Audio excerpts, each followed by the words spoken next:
भगवान बुद्ध और उनका धम्म, इस ग्रंथ का खंड 4, इसमें सदाचरण और दुनिया की जिम्मेदारी, इस बारे में आज हम जान लेंगे। एक बार जब भगवान बुद्ध राजगृह के वेणुवनाराम में उस जगह ठहरे हुए थे जहाँ गिलहरियों को दाना चुगाया जाता है, उसी समय बहुत से भिक्षुओं को साथ लिए सारीपुत दक्षिण की पहाड़ियों में चारिका कर रहे थे। रास्ते में उनके एक भिक्षु से मुलाकात हुई जिसने राजगृह में वर्षावास किया था। शिष्टाचार की बात हो चुकी तब सारीपुत ने भगवान बुद्ध का तथा संघ का कुशल समाचार पूछा। उन्हें बताया गया कि वे अच्छी तरह है। तब सारीपुत ने राजगृह के तंडुलपाल द्वार के धानजानी ब्राह्मण का कुशल समाचार पूछा। उन्हें बताया गया कि वह अच्छी तरह है। तब सारीपुत ने उस भिक्षु से प्रश्न किया, और क्या धानजानी ब्राह्मण अप्रमाद पूर्वक रह रहा है? भिक्षु का उत्तर था, धानजानी ब्राह्मण अप्रमाद पूर्वक कैसे रह सकता है?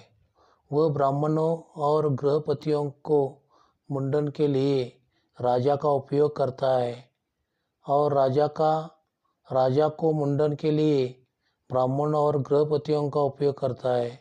और बड़ी सुशील कुल से आई हुई जो उसकी सुशील पत्नी थी वह भी अब मर गई है। उसने अब एक दूसरी पत्नी रखी है जो न सुशील कुल से आई है और न स्वयं सुशील है। सारीपुत बोले, धनंजय के प्रमाद के बारे में यह तो सचमुच बहुत बुरा समाचार सुनने के लिए मिला। शायद कहीं कभी उससे भेंट हो तो मैं उससे बातचीत करना पसंद करूँगा। दक्षिण की पहाड़ियों में यथेच्छ रह चुकने के बाद सारीपुत चारिका करते करते राजगृह आए और वेणुवनाराम में निवास किया। दूसरे दिन प्रातःकाल चिवरपन और पात्र हाथ में ले सारीपुत भिक्षाटन के लिए नगर में गए। वह ऐसे समय गए जब धानजानी ब्राह्मण नगर से बाहर अपने गौओं को धोआ जाना देख रहा था। भिक्षाटन के अंतर भिक्षा ग्रहण कर चुकने पर सारीपुत ने उस ब्राह्मण को ढूंढ लिया। सारीपुत को आता देख वह ब्राह्मण उन्हें मिलने के लिए आया और आते ही पहले दूध पीने का निमंत्रण दिया। ब्राह्मण, नहीं, आज का भोजन मैं समाप्त कर चुका हूँ और अब मध्याह्न के समय एक वृक्ष की छाया के नीचे विश्राम करूँगा। मुझे मिलने के लिए वहाँ आना। धानजानी ने स्वीकार किया और अपना खाना खा चुकने के बाद सारीपुत के पास आया और अभिवादन कर बैठ गया।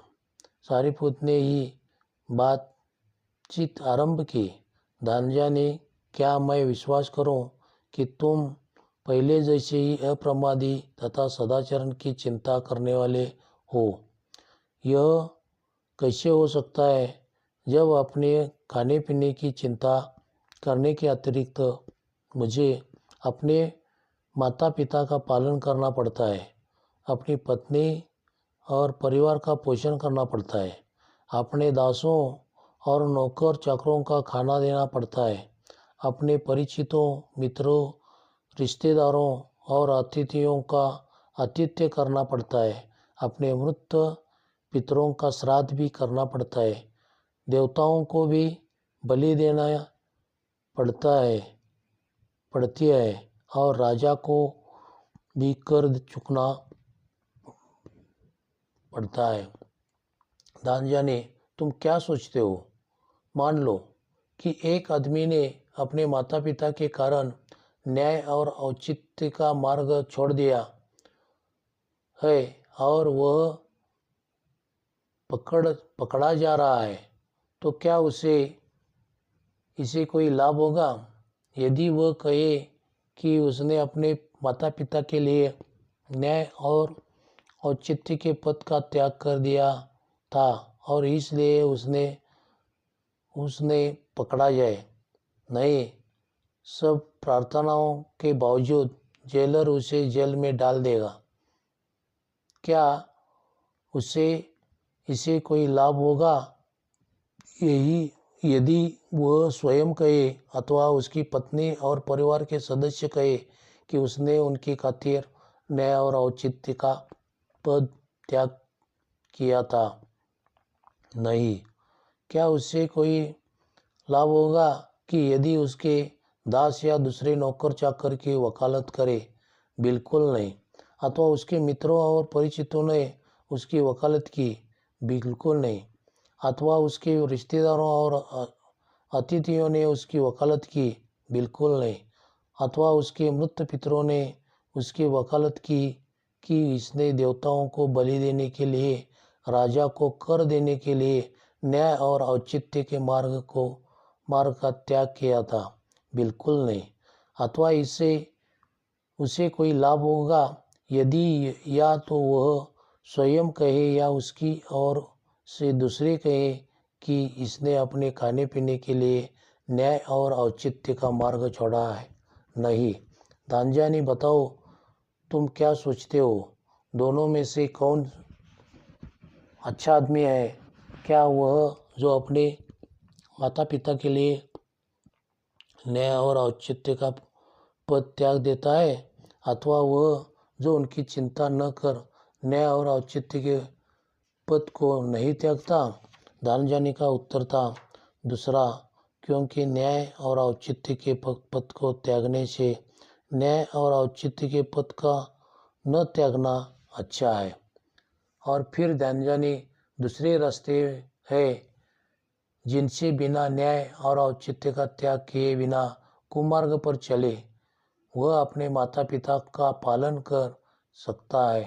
तो क्या स्त्री, परिवार और सभी दूसरों के संबंध में यही बात नहीं है? सारीपुत्र, यही बात है। तब सारीपुत्र के कथन से प्रसन्न हो दानजानी ब्राह्मण के सारीपुत्र को धन्यवाद दिया और उठकर चला गया। जय भीम। नमो बुद्धाय।